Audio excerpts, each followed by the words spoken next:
Keira Gillett here, author of the Zaria Fierce trilogy. Are you guys excited? It's the midnight party for the release of Zaria Fierce and the Dragon Keeper's Golden Shoes. I am super ready for this pajama party.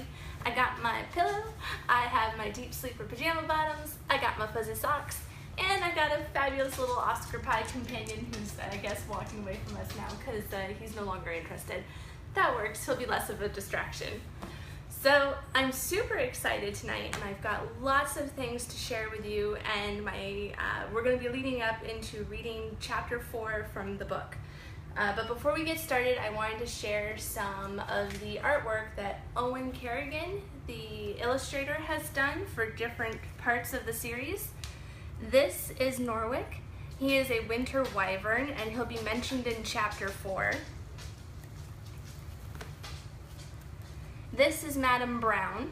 She will also be mentioned, and she takes a very big role in this chapter.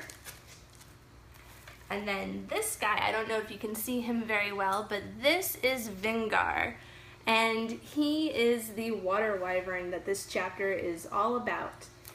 And for more fabulous artwork, I fully recommend checking out the series. Owen has done a fabulous job. Hi Oscar, how are you? Mwah!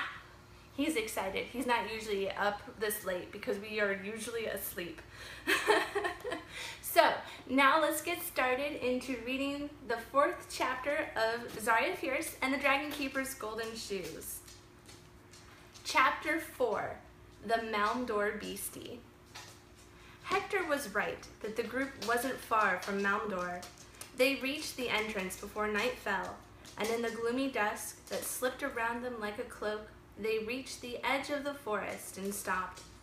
Below them, in a wide clearing, was an abandoned quarry filled with water. The lake was nestled at the bottom of a deep, steep pit.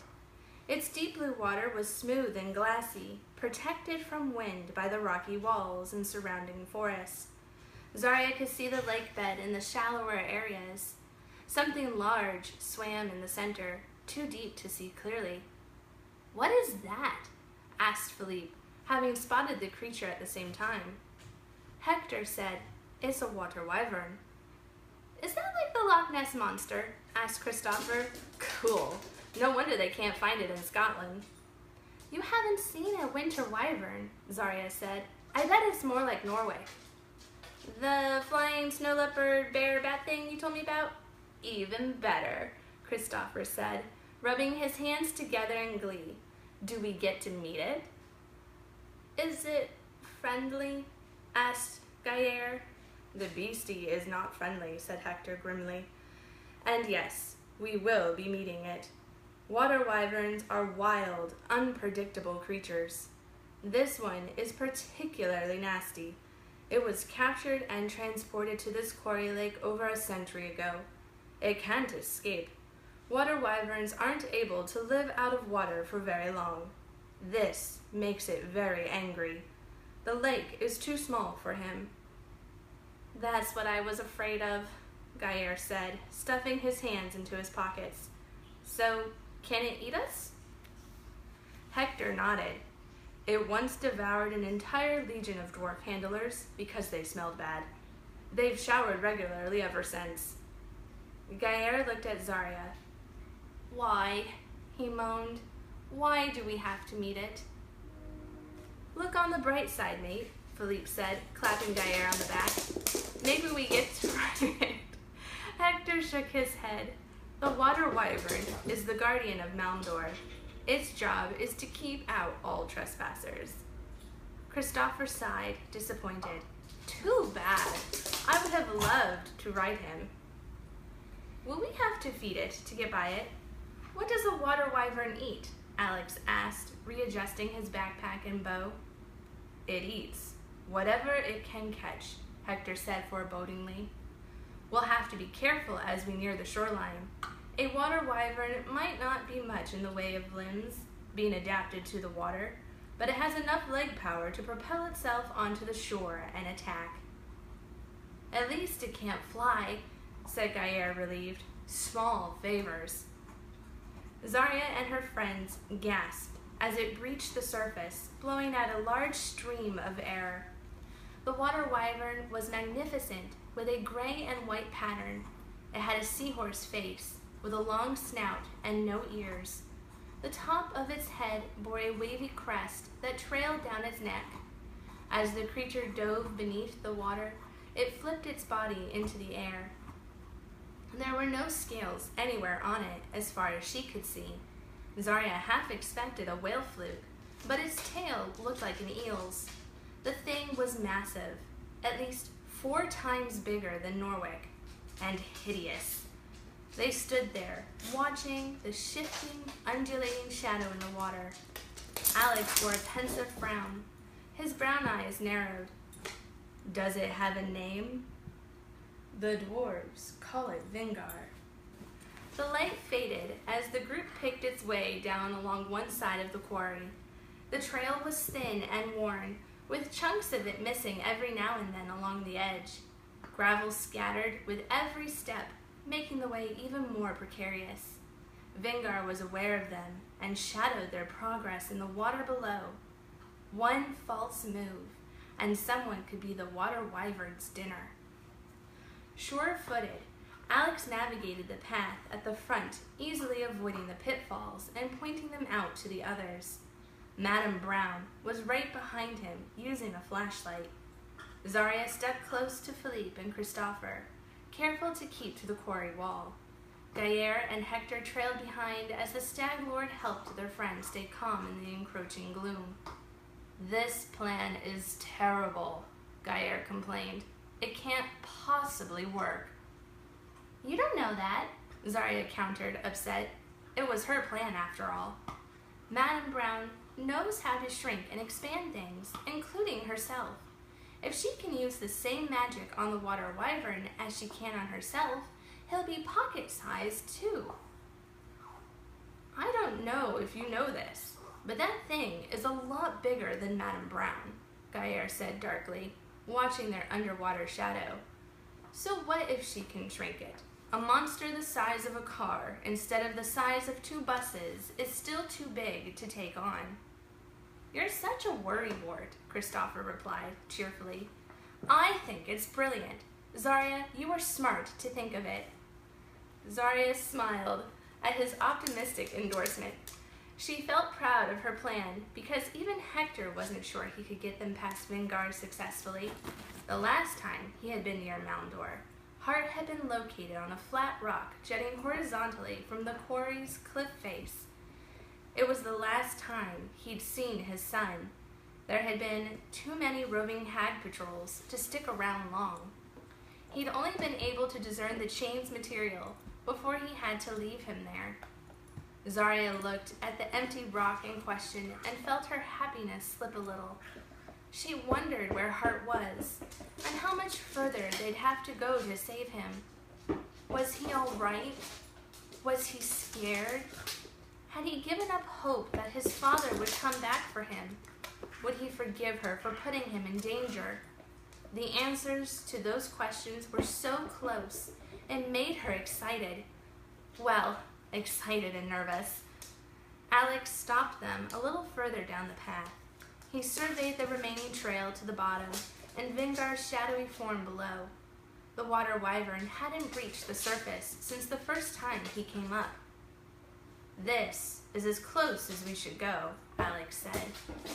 Hector came to the front and looked around.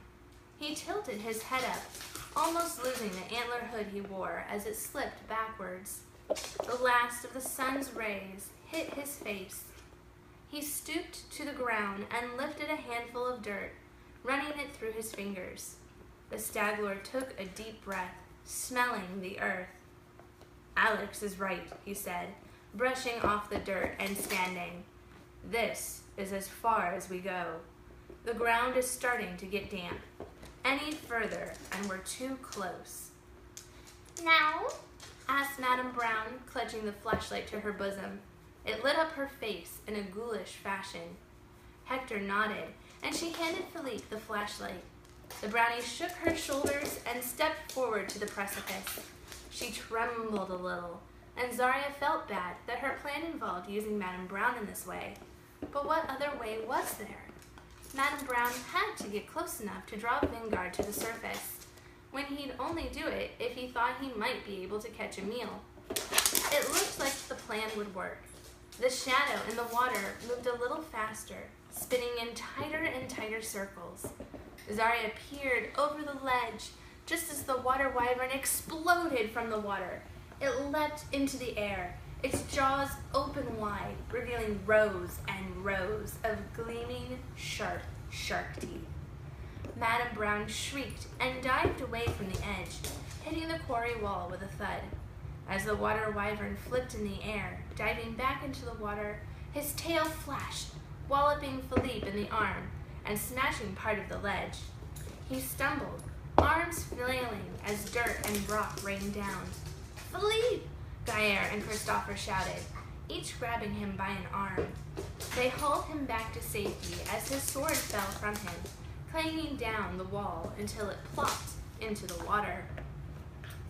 "Thanks, mates," he said, holding them tight as he regained his balance. "Ow! That thing can pack a punch." Philippe stood up, clutching his arm. Blood seeped between his fingers. Hector peeled his hand away and assessed the laceration. "You'll need a bandage, but you'll be all right," said Hector. "I have some in my bag. Water wyvern's skin is rough, like a shark's. When prey run into it, they wound themselves and become an easier meal to grab." "I think I prefer Norwick," Gaillard said, glancing over the edge. "Me too," Philippe agreed, as Hector finished wrapping up his arm and secured the bandage. "Too bad about the sword. Do you happen to have any spares?" "Those were the spares," Hector said. "Let's hope you won't need one." The water was a dark navy blue, the surface still frothed in agitation from the water wyvern's re-entry. Otherwise, there was no sign of the creature. "Do you think you can try again?" asked Alex, who had been comforting Madame Brown. The brownie looked at him, and then Hector with scared eyes. She seemed so small. Her nose quivered as her eyes ran over with tears. She wrung her hands and shook her head over and over again. I can't. I'm sorry. I'm so sorry." I can try," Zaria said hesitantly. "I have magic, right?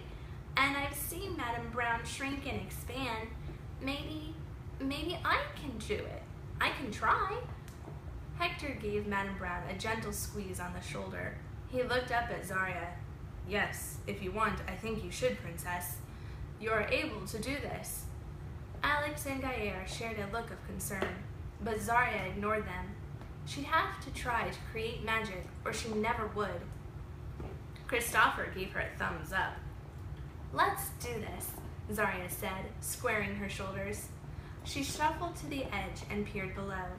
The stars shone faintly on the surface of the water. A soft wind created gentle little ripples. She couldn't spy the water wyvern anywhere. It had finally grown too dark to see anything.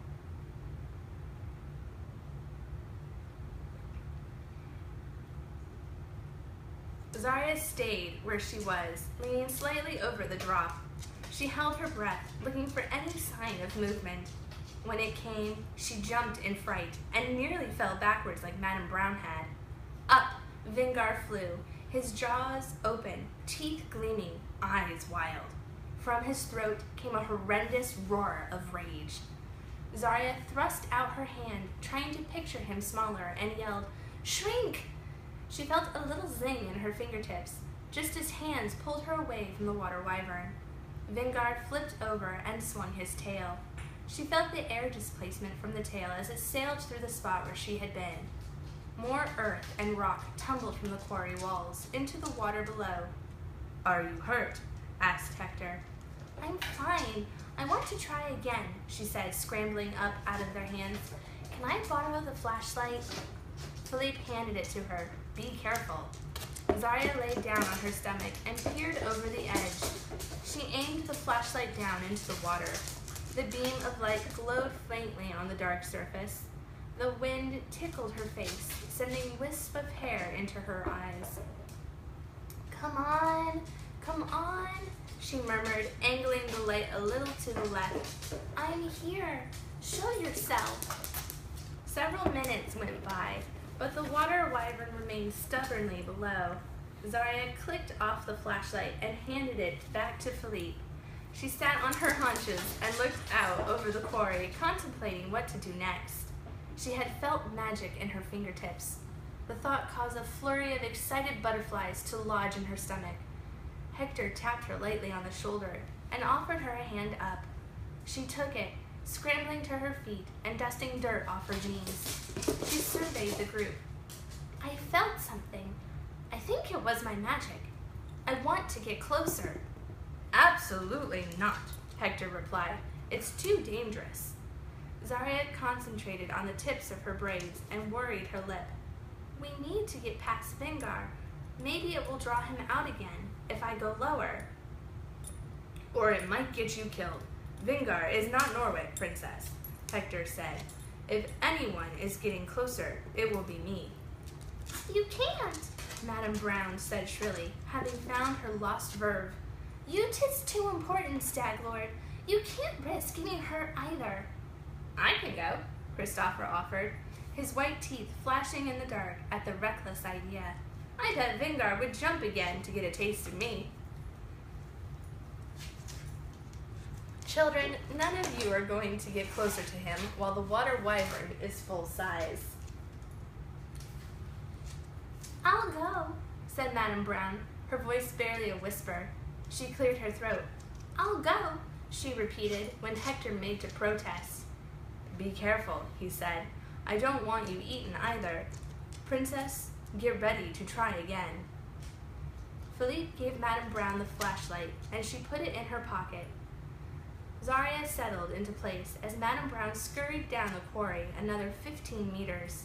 The brownie stuck close to the cliff wall the whole way, careful not to stick a toe out of place, where the water wyvern might be tempted to snatch it. When she reached a slightly wider section of the trail, Madame Brown moved away from the wall and clicked on the flashlight. In the space of a breath, the water grew agitated as Vingar thrashed in eager anticipation. He knew his quarry was an easy reach. Zaria held her breath, hands out in front of her, ready to try her magic again. She visualized the water wyvern shrinking, envisioned that he would look like the size of a small dog. When Vingar leapt at Madame Brown, Zaria was ready. She watched him emerge from the water as if in slow motion. She saw him arc and spiral through the air, his teeth gnashing in expectation. She concentrated on what she had to do. And when the moment was right, she shouted, feeling a rush of magic leave her fingers.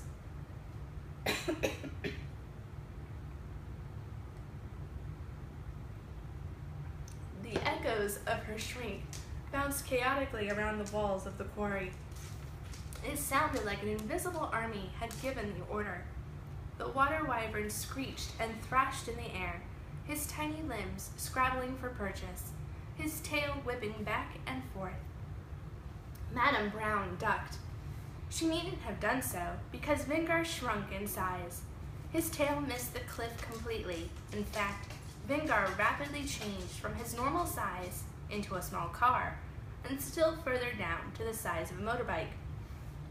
The water wyvern shrieked and bellowed in rage. His mighty voice became smaller and smaller until it resembled nothing so much as an enraged squeak toy. When the magic had accomplished its task, Vingar was no longer the tyrant he had been. He was now the size of a small dog, just as Zaria had pictured. He flailed in the air and plummeted, hitting the water with a loud splash. "I did it!" cried Zaria, excited. She almost didn't believe she'd done it. "Way to go, Zar," Philippe said, clapping her on the back. Gaillard watched the spot where Vingar disappeared.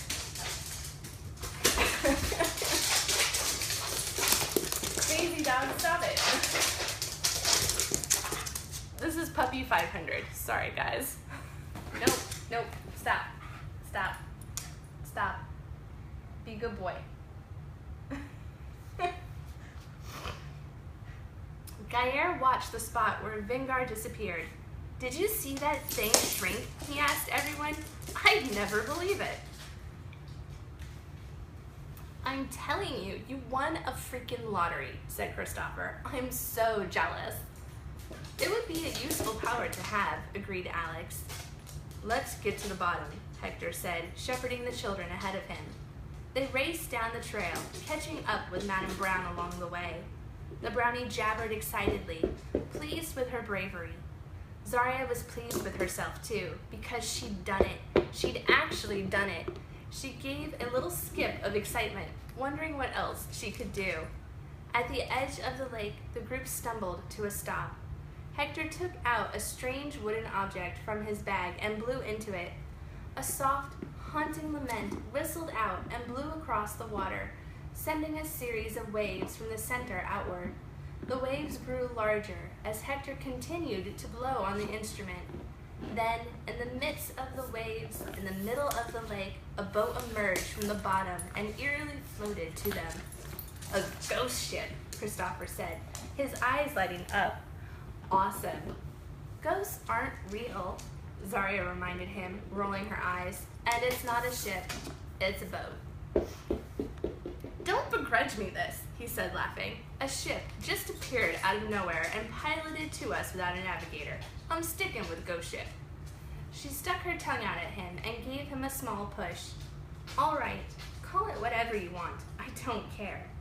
When the boat arrived, Hector put down the object. For the first time, Zaria could see it clearly. It appeared to be something between a conch shell and a flute, which might explain the haunting quality of its sound. He put it back into his bag and secured his hooded white cloak. He stepped into the boat and turned around to the children. Climb on board, he invited. What is that thing? Alex asked, covering his nose. It reeks like day-old tuna. It's our ticket into Malmdor, replied Hector. This is the only way in from the outside without a magic mirror. They don't like visitors any more than Jurendor does. Less, even. Just be glad there is a boat. Gaillard looked at the rotting siding and peeling paint.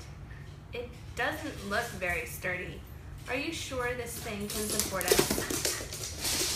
Come on, Gaillard. Where is your sense of adventure? Christopher said, laughing. He followed Alex onto the boat. What the heck? Gaillard grumbled and clambered after him. He scooted over to make room for Zaria and Philippe, who climbed in last after Madame Brown. The boat lurched, forcing them back into their seats. Zaria clutched the side for balance, then peered over the edge below, looking for Vingar. The night sky overhead was the color of midnight, light enough to know the sun was nearby, but dark enough to see only the outlines and shadows of things. The boat floated quietly, gliding smoothly back to the center of the lake. As they got closer, a roaring rush of noise greeted them. A huge whirlpool spun down and away into a bottomless pit. The boat was sucked in and sent spinning. Gaillard clutched at Zaria and closed his eyes. Don't barf, don't barf, don't barf, he chanted under his breath. Zaria rubbed his back soothingly. Gaillard was prone to seasickness. She could only hope he wouldn't barf as well. She was too close for comfort if he did. The boat picked up speed, and Christopher let out a whoop, raising his arms in the air like he was on a roller coaster. Philippe joined him, and the two yelled in delight. Thank you guys so much for joining me this evening as part of my midnight pajama party book release for Zaria Fierce and the Dragon Keeper's Golden Shoes. Special thanks to Oscar, who provided most of tonight's entertainment. Have a wonderful evening and a happy 4th of July weekend. Bye!